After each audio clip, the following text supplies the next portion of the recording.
সিপাহীজলা জেলার কাঠালিয়া দ্বাদশ শ্রেণী বিদ্যালয় প্রাঙ্গণে শুরু হয়েছে 5 দিন ব্যাপী বস্ত্র ও আত্মনির্ভর কৌশল মেলা। আজ সন্ধ্যায় এক অনুষ্ঠানে সোনামুড়া মহকুমার কাঠালিয়া ব্লক ভিত্তিক এই মেলার আনুষ্ঠানিক উদ্বোধন করেন সাংসদ রাজীব ভট্টাচার্য।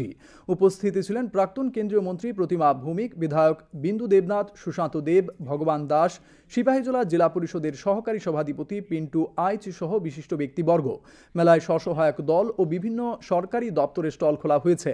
এছাড়া প্রতিদিন সন্ধ্যায় রাজ্য ও বহিরাজ্যের শিল্পীরা পরিবেশন করবেন সাংস্কৃতিক অনুষ্ঠান।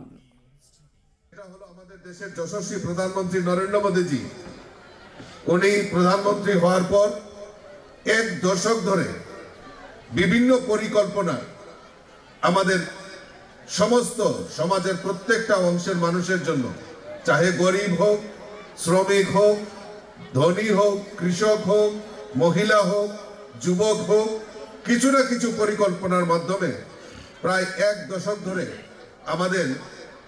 আমাদের দেশের যশস্বী প্রধানমন্ত্রী কাজ করে চলছে।